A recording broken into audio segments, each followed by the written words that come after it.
Eu gosto porque ele conseguiu enxergar que a humanidade, ela precisa de Deus. Porque quando ele fala Deus está morto, é o olhar dele para a humanidade, ele não está sendo literal. Pelo menos volta a dizer a minha interpretação daquele... Ele está apontando ainda para um tempo pós ele. Ele não Exato. está falando dali. Exato. O cara que entra com a lanterna lá no mercado, lá, ele dá um berro, mas ele vê que Deus ainda não está morto. Exatamente. Entendeu? Mas ainda vai ser morto ainda por nós. E é o que a gente está vivendo hoje. A gente vê que a sociedade, ela caminha como... 2 Coríntios 4,4, que o Deus desse século cegou o entendimento dos incrédulos para que não resplandecesse a glória de Deus. A glória de Deus, que deve ser resplandecida até na humanidade, como diz em Isaías 42 e também 43, Deus fez essa humanidade para glorificar Ele. Este vai trabalhar essa questão. Essa humanidade foi feita para a glória de Deus. Então, assim, tudo que está na humanidade foi feito para a glória de Deus, para reflexo da glória de Deus, e Nietzsche vai falar, pô, não tem, cadê esse Deus? Esses caras, Ademir, que vai muito fundo, tipo Nietzsche, tipo, eu sempre cito o Sartre aqui, que eu gosto muito do Sartre, Jean Paul Sartre, esses caras chegam num limite muito próximo de algo que é um, né, o David falou, ele chega na beirada, né, cara, assim, mas não vai. Tipo, ele chega quase a Salomão, mano. Mas ele chega lá e ele bate, porque talvez ele negue. Essa é a questão. Eu acho que ele chega num limite de Eclesiastes, que é aquele ponto de, cara, isso é vaidade. Ele chega na ponta da vaidade, né? Isso não serve, isso não é nada, isso não é... Eu acho que eles chegam onde Salomão se podia ir além, porque Salomão conhecia a verdade. Então, parece que eles chegam na cerca da vaidade. Eles vão até a curva e volta. A questão toda que eu vejo, que eles só chegam até onde realmente o ego deles o permite. Porque eles sabem que se eles precisam dar um passo, mas para eles darem esse um passo a mais, eles vão precisar pisar no ego deles. E eles não querem fazer isso. Entendeu? Eles preferem morrer loucos do que acreditar em algo que esteja acima deles e que ele pode, deve e tem que gastar a vida dele fazendo, adorar. Então essa é a questão. O homem, ele sem Deus, é essa busca inconstante pela razão de viver. Eu costumo dizer que a igreja, ela precisa voltar. Quando uma pessoa vai montar uma empresa, ela precisa de 3 coisas básicas. Você pensa só, dinheiro, dinheiro, dinheiro. Não. Ela precisa ter missão, visão e valores. São 3 questões básicas na construção, digamos assim, filosófica da empresa dele. Tá? Missão. Por que eu existo? Eu existo para vender celular, para consertar celular, para melhorar a comunicação no mundo. Para que eu existo? Ele tem que dizer lá que a missão é a razão de existir, de viver. Ok? E a igreja precisa reconhecer, ou precisa saber qual é a sua razão de viver. E aí está o problema. Nietzsche, ele procura, e ele não acha essa missão. E todo homem sem essa missão, ele de fato ele morre louco. Vamos lá, visão. Visão é onde eu quero chegar. A Bíblia fala onde nós devemos chegar e onde nós devemos ardentemente buscar chegar. Que é no centro da vontade de Deus. Glorificar a Deus através da nossa vida, e eu gosto, aí fico com 1 Coríntios capítulo 10, versículo 31, portanto, quer comais, quer bebais, ou façais qualquer outra coisa, fazei tudo para a glória de Deus. A missão do homem é fazer tudo para a glória de Deus, a visão, perdão, que o homem tem que ter, ok? A razão de existir, da existência dele é glorificar a Deus, e a visão dele eu quero chegar a glorificar a Deus, com as minhas atitudes. Também. E aí fica os valores. Quais são os valores que essa empresa ou esse cidadão cristão dos céus ele emprega na sociedade? A gente vai ver que hoje, quando você vai fazer um crédito em algum lugar, e aí você vai lá entregar seu contra-cheque, você é pastor, e aí você tem um rendimento lá, não interessa o rendimento, aí o cara vai falar, pô, a gente tem comércio que não vendem para pastor. Entendeu? Por que não vendem? Porque ele já tomou muito calote, pastor. De homens que fazem até oração no momento do crédito. Pô, deixa eu fazer uma oração. Aqui, ó. Você vai ver aí a política, essa vergonha que está, inúmeros cristãos. Gente, mais de 1/3 dos parlamentares são cristãos, ou ditos cristãos. Cadê a glória de Deus no parlamento? Cadê esses homens levantando a bandeira do Evangelho, de Cristo, da glória de Deus na sociedade. Fiquei muito triste agora de ver inúmeros políticos apoiando inúmeras ações que são anticristas. Anticristo, cara, purinho, essa corrupção toda, os homens estão apoiando, porque eles estão tendo benefícios. Então, quando você vai ver isso, o homem, quando ele perde seus valores, ele perdeu seus valores porque ele não sabe a razão de viver. Quando ele esquece para que ele nasceu, quando ele esquece a visão, que é onde ele precisa chegar, ele não tem valores. Não adianta, porque os valores norteiam isso tudo. O valor é a essência que você tem. Então, se você quer hoje sair daqui com valores, você tem que buscar a palavra de Deus, a glória de Deus na palavra de Deus e viver essa glória de Deus com ações. Pode parecer moralismo da minha parte, mas é o que eu persigo. É o que eu entendo que eu preciso. Então, assim, para glorificar a Deus, tanto na empresa, quanto na escola, tanto na minha casa, na minha família, eu preciso saber para que eu nasci, onde eu quero chegar e quais são os valores que vão nortear a minha vida nessa caminhada. É interessante quando Jesus fala para que os homens vejam as vossas boas obras e o Pai seja glorificado, é o ponto que ele está tocando. Pessoas que se declaram cristãs e têm comportamento deplorável. E a glória do Pai é a manifestação dessas virtudes que o André falou, bondade. E claro que isso deriva da graça, a gente não pode ter a utopia de achar que isso é obra nossa, que é para a glória da gente, mas é a graça que opera em nós, mas observar as boas obras, né? Sermos pessoas que pagam nossas dívidas, enfim, glorifica o Pai. Né? E a glória de Deus está em jogo nisso. As pessoas não têm percepção do quão profundo isso é, você entender a glória divina, e você deveria expressá-la e glorificar o Pai. O seu nome é? Marcos. Marcos, a gente vive numa sociedade que está vivendo em crise. Muitas famílias e muitos cristãos estão passando por crises financeiras também. Exatamente. E eu não quero, por favor, com a fala, afetar essa crise que a sociedade passa, que às vezes a gente fica com a nossa conta de luz atrasada, não consegue pagar. Eu quero dizer o seguinte, isso tem que fazer mal pra gente. Entende? A gente não deve se acostumar com isso. Aí eu tenho que voltar para Romanos 12. Né? Eu não tenho que me conformar com esse século. Em vários aspectos. Até mesmo no que as pessoas, uma certa vez, eu como tenho empresa, eu estava passando por uma crise muito grande, muito forte, que começou antes dessa crise aqui. E aí o cara falou assim, cara, todo mundo deve. Tipo, isso pra mim não interessa se todo mundo deve, eu que não quero dever. Porque quando eu fizer negócio com o Marcos não é cristão e souber que eu sou cristão, ele não vai falar que todo mundo deve, ele vai falar ali, vai um picareta crente. Eu não glorifico a Deus com a minha atitude assim. Não é assim que funciona na sociedade? Se eu estiver errado, me corrija, por favor. Então, assim, certa feita, eu dava aula de música, eu era adolescente, e aí uma pessoa, eu fui cobrar ela porque ela tinha vencido já o mês e tal, mas numa boa, né? Eu falei só, venceu e tal. Aí ela, em um dado momento lá, pô, você é crente me cobrando? Do nada. E eu só tinha feito lembrado da data do pagamento.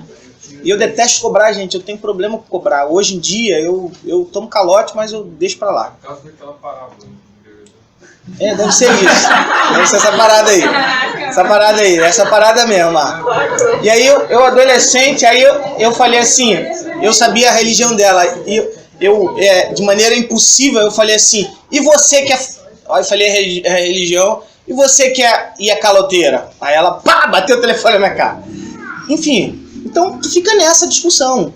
Moralmente, quem é melhor? Né?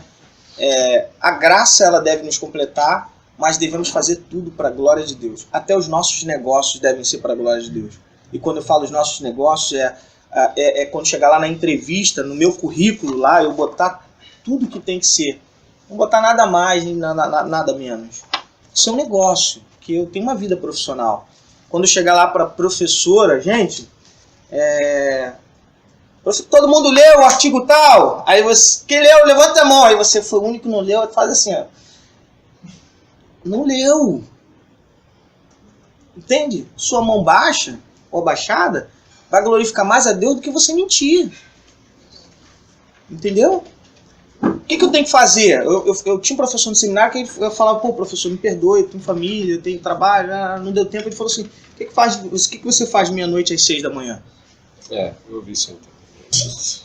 Tipo, não tem desculpa. Se vira, dá o teu jeito. Resumindo, mas eu tenho que entender que as minhas atitudes, os meus compromissos, a minha vida num todo, eu estou sendo bem prático, gente. Estou sendo bem prático, não precisa fala a Deus não. A questão toda assim, é que tudo isso permeia as nossas atitudes. E às vezes nós vivemos num mundo de procrastinação, num mundo onde deixamos tudo para depois, tudo para a última hora e não glorifica a Deus. Nós deveríamos ser os melhores alunos, os melhores servos, funcionários que qualquer empresa deveria ter. Isso sem pesar, gente, sem puxar saquismo. Tá? Nós deveríamos ser, porque isso glorifica a Deus. Olha, eu trabalho com empresas. Eu já tive o prazer de ver patrões, meus clientes, elogiando funcionários cristãos, desde a limpeza até a área executiva. E eu já tive desprazer de ver patrões elogiando funcionários que roubam ele todos os dias, em 15 minutos antes do almoço, em 15 minutos antes do lanche da tarde, em 15 minutos para pegar no trabalho, que roubam ele todos os dias, que somado no mês daria 1-2 dias de trabalho. Cristãos. Então isso é triste, porque a gente pensa que as nossas atitudes não glorificam a Deus, ou pelo menos agimos como se isso não tivesse interferência, mas glorificam ou não glorificam a Deus. A gente deve ter cuidado disso, ou com isso. Então a minha preocupação prática, diante de tudo que já lemos, diante do contexto histórico, de toda essa ideia, é a gente glorificar a Deus. E certa feita, eu vendo alguns pregadores pregando, eu falei, pô, esse cara está sendo moralista. Sabe por quê? Porque as minhas atitudes estavam indo contra aquilo que ele estava pregando. Então é mais fácil eu chamar o pregador de moralista do que converter as minhas ações às práticas bíblicas que o próprio Senhor Jesus Cristo mandou que façamos. Para quê? Para glorificar a Deus. Porque ele fala do servo que tem que ser o melhor. Não é o melhor servo, não é uma competição, é a melhor versão de si mesmo. Essa é a parte interessante. Quando o Senhor manda e nos ensina a ser melhor, não é melhor do que o André. É a melhor versão de nós mesmos. Sabe, ontem eu fui um pica-fumo, um picareta, e uma expressão bem capixaba, pica-fumo não é palavrão, por favor. E amanhã eu vou ser menos miserável pecador do que eu fui ontem. E daí sucessivamente. E aí eu gosto muito de Anthony Huckman, que ele vai trabalhar assim. Somos santos? Sim, já. Já ainda não. Já ouviram essa expressão? O já somos santos. Separados para Deus, como já dito, para glorificar a Deus, para honrar a Deus e tudo mais. Somos plenamente santos? Ainda não. Só quando descortinarmos essa terra, quando o Senhor nos chamar e quando passarmos pelaquela esfera onde teremos o corpo 100% glorificado, um corpo novo, novas vestes e tudo mais. Mas temos que entender que já somos santos, ou devemos ser santos. Dúvidas até aqui, gente? Bota aí, pô. Efésios capítulo 1. Dá um voo aí. A gente então falou de Deus enquanto Criador e como devemos glorificá-lo por ser o Criador. E aí estamos falando sobre como viver para a glória de Deus de tal forma que as nossas atitudes, as mais simples, as mais potencialmente complexas, elas evoquem algo que vá na direção de que Deus possa ser reconhecidamente glorificado e reconhecido até à vista de outros homens. E aqui eu queria pensar, irmãos, em Deus ser glorificado na nossa salvação, né? Quando uma salvação glorifica a Deus, ou será que temos parte nisso? Fazemos algo para ser salvos? Efésios capítulo 1 vai encontrar, a partir do verso 3, assim: Bendito Deus e Pai do nosso Senhor Jesus Cristo, que nos tem abençoado com toda a sorte de bênção espiritual nas regiões celestiais em Cristo, assim como nos escolheu nele antes da fundação do mundo, para sermos santos e irrepreensíveis perante ele. E em amor nos predestinou para ele, para a adoção de filhos, por meio de Jesus Cristo, segundo o beneplácito de sua vontade, para louvor, repare aí, verso 6, para louvor da glória de sua graça, que ele nos concedeu gratuitamente no amado, pelo qual temos a redenção, pelo seu sangue, a remissão dos pecados, segundo a riqueza da sua graça, que Deus derramou abundantemente sobre nós em toda a sabedoria e prudência, desvendando-nos o mistério da sua vontade, segundo o seu beneplácito, que propusera em Cristo, de fazer convergir nele, na dispensação da plenitude dos tempos, todas as coisas, tanto no céu como na terra. Nele, digo, no qual fomos também feitos herança, predestinados segundo o propósito daquele que faz todas as coisas, conforme o conselho de sua vontade. Aí mais uma vez o verso 12, a fim de sermos para louvor da sua glória, nós os que de antemão esperamos em Cristo, em quem também vós, depois de ouvirdes a palavra da verdade, o evangelho da vossa salvação, tendo nele também crido, foste selado com o Espírito da promessa, o qual é o penhor da nossa herança até o resgate da sua propriedade, mais uma vez em louvor da sua glória. Por isso também eu tenho ouvido a fé que há entre vós no Senhor Jesus e o amor para com todos os santos. Não cesso de dar graças a Deus por vós, fazendo menção de vós nas minhas orações, para que o Deus de nosso Senhor Jesus Cristo, Pai da glória, vos conceda espírito de sabedoria e revelação no pleno conhecimento dele, iluminados os olhos do vosso coração, para saberes qual é a esperança do seu chamamento, qual a riqueza da glória de sua herança nos santos, e qual a suprema grandeza do seu poder para com os que cremos, segundo a eficácia da força do seu poder, o qual exerceu ele em Cristo, ressuscitando dentre os mortos e fazendo sentar à sua direita nos lugares celestiais, acima de todo principado e potestade, poder e domínio, de todo nome que possa se referir, não só no presente século, mas também no vindouro. E pôs todas as coisas debaixo dos pés, e para ser o cabeça sobre todas as coisas, o deu à igreja, a qual é o seu corpo, a plenitude daquele que a tudo enche em todas as coisas. Esse texto, ele faz menção na salvação em Jesus Cristo. E uma das coisas mais importantes de se lembrar nesse tempo de reforma é de que os irmãos que fizeram a reforma, que foram usados por Deus para vivenciar a reforma do século XVI, eles realmente observaram a salvação do seu tempo, e a salvação do seu tempo requeria que obras fossem feitas. Isso é algo muito significativo, porque embora possa parecer papo vencido, papo feito, não é não. Deus só pode ser glorificado na salvação, e Ele é glorificado na nossa salvação, porque essa salvação é imerecida, essa salvação ela não é orquestrada pela raça humana, essa salvação ela não pode ser manipulada por nós com nenhum tipo de oferta, dinheiro, ou mesmo procissões, ou subir ajoelhado em qualquer lugar que seja, ou se autoflagelar. Essa salvação ela é imerecida, ela é projetada, ela é sustentada, ela é feita única e exclusivamente por Deus. A salvação da raça humana é glória para Deus em todas as instâncias. O Espírito Santo nos atrai, o Espírito Santo nos convence, o Espírito Santo nos confirma, e com o Espírito Santo subimos para a glória definitiva com o Pai. Significa que qualquer coisa que roube ou te confunda achar que de alguma forma temos mérito ou participação meritória é algo execrável diante de Deus. Deus é o autor da salvação. Ele é o autor e o consumador da salvação.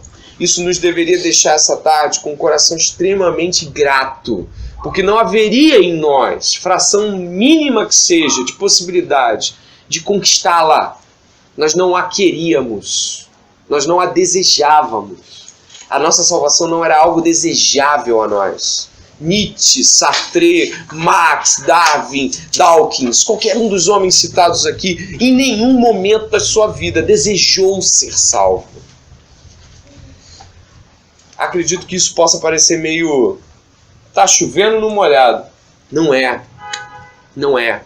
E isso faz muito sentido quando depois de salvo, e aqui eu não quero deixar uma margem para ninguém pensar besteira, mas depois de salvo, quando nós pecamos, e vem no nosso coração a dúvida sobre a permanência ou não nessa salvação, é porque será que de fato a conquistamos com nossas mãos para que possamos a destituí-la com nossas mãos?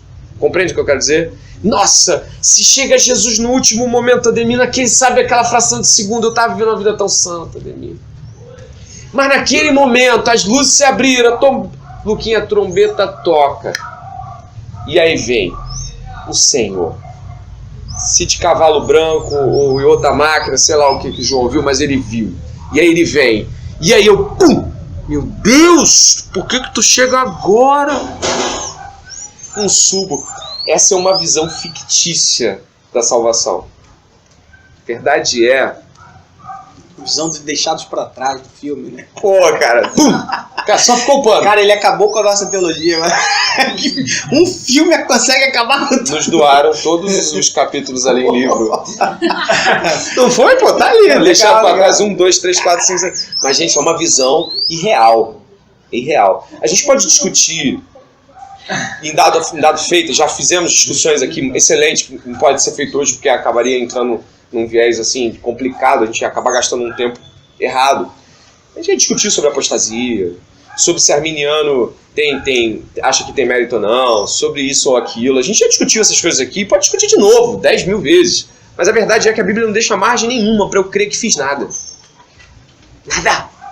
Então ela também não pode me deixar margem nenhuma para que depois que algo foi feito em mim, algo possa ser desfeito por mim.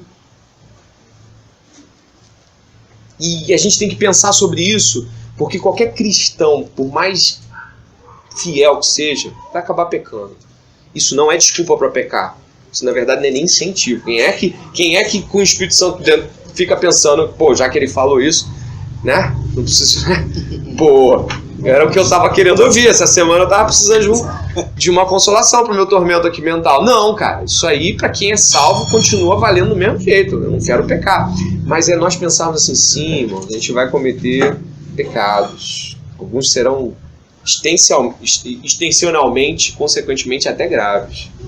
Mas eles não são capazes de subtrair a salvação de Jesus Cristo, que foi de graça, sem mérito, sem fazer humano, sem toque meritório nosso. Fala, eu acredito que quando você se salva, que você deve ficar com ainda mais medo, temor e assim, preocupação em pecar e qualquer coisa assim.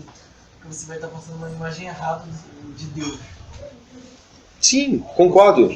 Hebreus vai falar que a gente deve seguir a paz com tudo e a santificação sem a qual ninguém verá a Deus.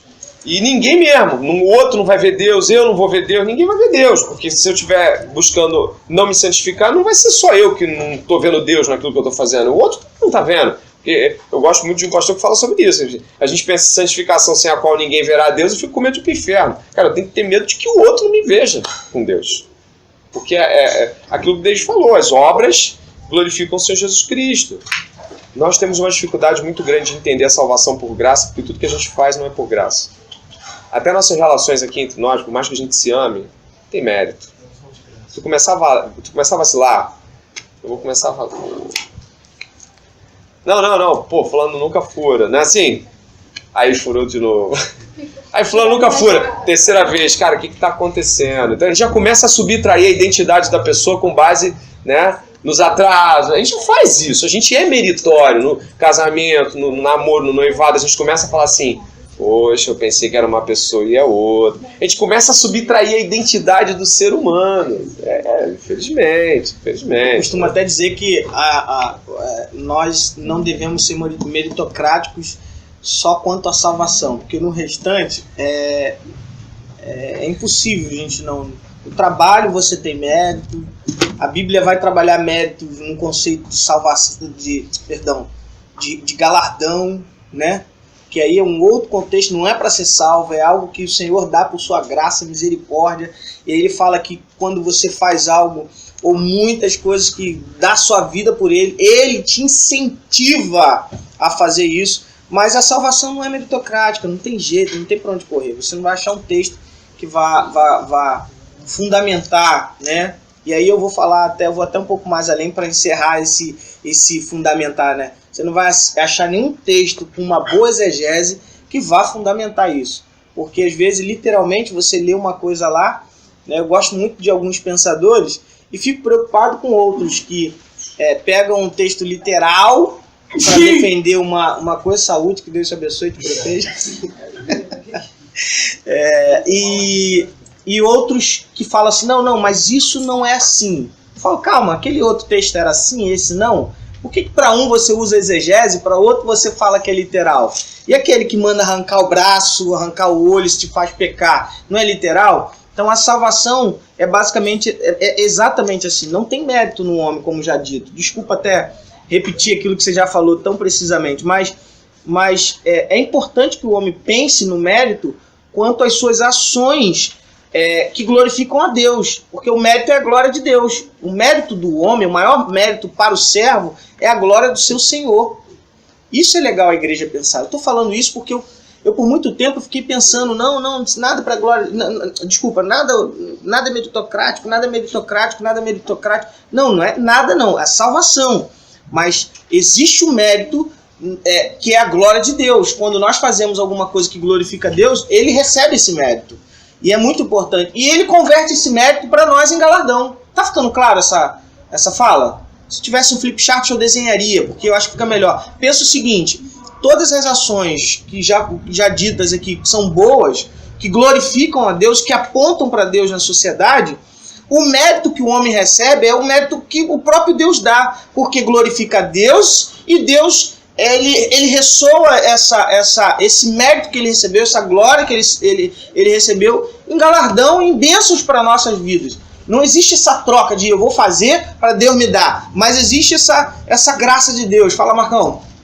Então, eu entendi que a questão do mérito, né, assim, nós, por meio dos méritos de Deus, através do poder da graça, a gente consegue fazer com as obras, entre aspas, nele. Sim. E nele, essas obras glorificam o Pai, porque o Pai vê a expressão de Cristo em mim. Ou seja, é Cristo fazendo através de mim, e o Pai é glorificado porque o Filho está se expressando através de mim. E essa questão do galardão, pessoalmente, ainda não desenvolvi na teologia, até porque toda a minha vida eu raramente observei ter mais problemas do que verificar essa questão do galardão. Então, meu entendimento pode estar equivocado. Essa é a minha opinião, um tanto diversa. Eu não sei se eu estou errado. Eu, sinceramente, essa questão do galardão, eu não trabalhei ela biblicamente. Eu não sei como eu vou merecer alguma coisa. Eu só entendo que eu vá merecer através de Cristo, mas não vai merecer ao mesmo tempo. É um tanto paradoxal para mim, essa questão do galardão. Eu gosto muito de Anthony Huckman. Ele, biblicamente, ele apresenta isso. Ele tem um livro que ele vai trabalhar a origem do homem e salvos pela graça. Depois você pesquisa. Ele vai trabalhar essa questão, biblicamente, né? Eu estou dando um estudo lá na igreja, às quartas-feiras, em Apocalipse. Então, por isso que, desculpa, está muito vívido essa questão, né? E aí acabou citando que foge um pouquinho. Mas, quando eu me refiro a galardão, é o homem ele tem o bem que Deus habilitou ele ter dentro de si. O homem ele é corrupto pelo pecado original, mas ele também não perdeu a essência de Deus. E aí quando eu vou até traduzir essa questão de não perder a essência de Deus. Ele permanece tendo Deus intrinsecamente nele. Então ele não é tão mal como poderia ser, como ele também não é tão bom como ele poderia ser.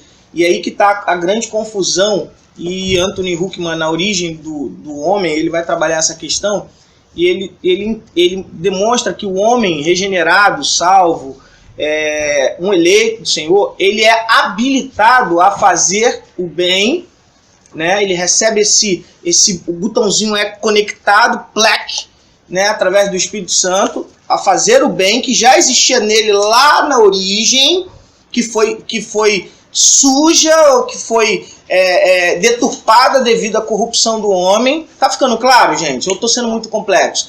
mas ao mesmo tempo, quando ele agora ele é regenerado, ele recebe esse privilégio gracioso de Deus de fazer, através do Espírito Santo que convence o homem do pecado, da justiça e do juízo, Evangelho de João, capítulo 16, versículo 8. Então ele começa a praticar o bem, ou demonstrar o bem com as suas atitudes, não ao tempo todo, a gente sabe que não é o tempo todo, nós pecamos, como já dito também.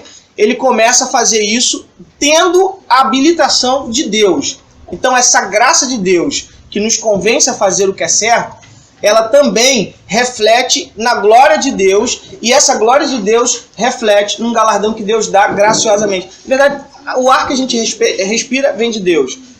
A possibilidade de viver vem de Deus. Não porque o homem merece. Isso daí, sendo cristão ou não cristão, você vai chegar aqui na rua hoje, vai ver um monte de gente respirando igual a nós. A questão que o cristão, quando ele pratica, e ele vive na prática, nas boas obras que o Senhor deixou para nós, através do convencimento do Espírito Santo, ele recebe um prêmio que não é merecido por ele, mas foi merecido na cruz do Calvário, por Cristo Jesus. Então, volto a dizer, esse galardão, ele vem de Deus, mas é um incentivo para a sociedade. Uma sociedade cristã que vive em Deus, que quer glorificar a Deus, que quer adorar a Deus, mas não fica pensando na troca. Pô, vou fazer isso porque lá na eternidade... Porque senão eu teria que rasgar a Bíblia quando ela fala que não junteis tesouro na terra, e sim... O que o texto diz? Nos céus. Como é que é esse juntar tesouro? É ouro? Não, é galardão. É toda a prática do bem que fazemos através desse convencimento do Espírito Santo que nos habilitou, ele acumula lá na eternidade bênçãos para nós. Então, quando eu glorifico a Deus através das minhas atitudes, mesmo que eu não mereça, tá? Mas Ele quis, na sua soberana vontade, devolver alguma coisa para nós e acumular para nós algo que é abençoador e galardoador. Eu penso que, se me permite, eu penso que a questão do galardão, eu já muito me perguntei sobre o galardão. Se está na Bíblia, eu creio. Então, eu fico pensando assim, se a ausência de discursos mais amplos na Bíblia sobre o galardão são, na verdade, uma bênção de Deus para nós, para que nós não pensemos nele em termos de troca. Porque a ausência de pontos mais significativos sobre galardão pode me fazer não pensar nele, o que já seria algo que para mim, como pecador, seria fácil pensar no galardão. Já pensou se Deus especificasse? Uma alma, 2 degrauzinhos a mais perto do Pai. Seria um arte multinível cristão, né? 5 almas, mansão celestial nível 3. 100 almas, você já pode ficar perto da glória final. Se Deus falasse alguma coisa em termos de competição, a gente estava competindo. A gente estava competindo para ver quem era mais santo, quem conquistava mais isso e aquilo. Acredito que o galardão, Marcos, acende a luz aí só pra gente aqui. Acredito que o galardão, né, ele tem a ver, sabe com o que, Marcos? Com a benevolência de Deus ser tamanha que Ele ainda consegue nos abençoar com aquilo que jamais merecíamos receber, mas porque Ele é tão bom, Ele consegue fazer em nós e ainda assim nos abençoar por algo que fizemos. É algo que para mim soa ilógico. Mas quando eu peguei esse texto aqui, em Timóteo, para falar sobre essa questão dele levantar sobre a meritocracia, e às vezes nós podemos nos questionar sobre a meritocracia, mas Paulo vai falar em 1 Timóteo capítulo 5, verso 17, assim, devem ser considerados merecedores de dobrados honorários ou dobrados salários os presbíteros que presidem bem, como especialidade, e os que se fadiam na palavra e no ensino. Olha que interessante. Vai dizer o seguinte, o cara que é um presbítero, que atua com diligência, tá ralando, tá ensinando, dobra o honorário desse cara, dá mais para esse cara. E isso pode parecer aos nossos olhos meritocracia, mas não me parece que soa mal aos olhos das escrituras. É como se fosse assim, ninguém que é presbítero, ninguém que é pastor, ninguém que é diácono, que é missionário faz para ganhar. O cara que fizer isso, ele tá errado.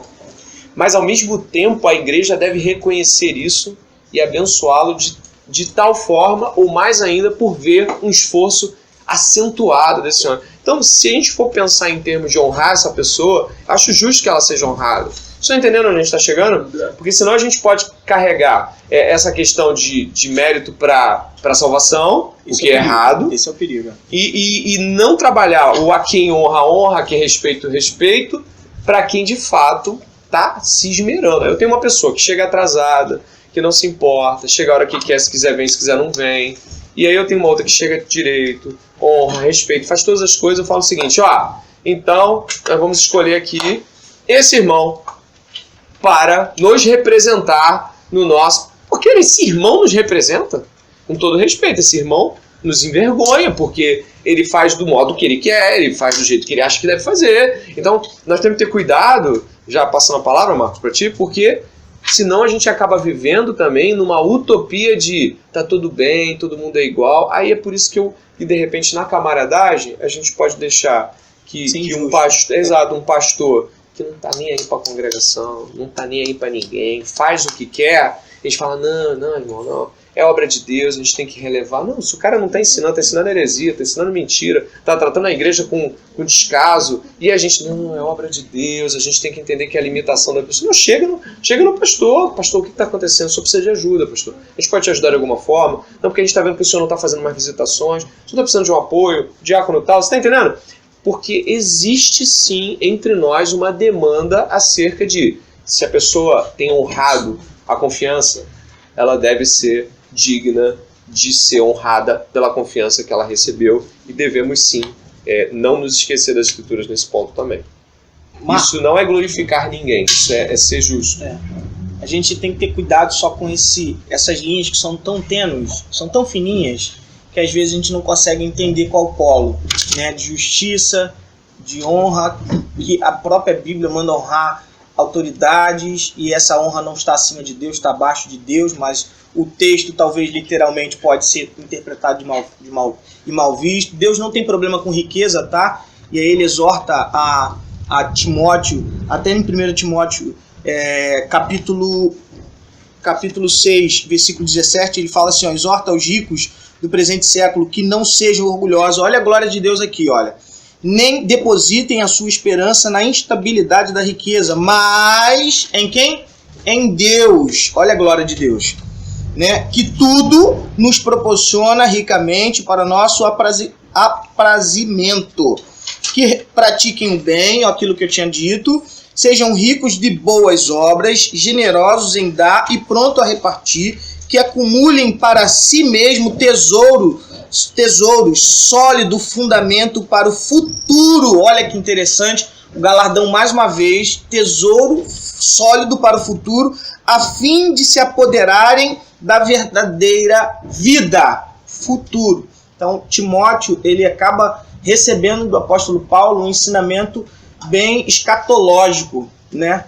Ele não tem problema, apesar de ele falar que o dinheiro é a raiz, o amor, perdão, essa expressão tem que vir antes, o amor ao dinheiro é a raiz de todos os males, né, ou de todos os maus, e ele está falando o amor ao, é muito importante. Depois de falar que o amor ao, e isso daí no capítulo 6, versículo 10, no versículo 17 ele fala, não tem problema de ser rico não, pelo contrário, os ricos têm uma tarefa a mais. Qual é a tarefa? Ser assim, assado, que glorifiquem a Deus e que juntem tesouro para a sua vida vindoura.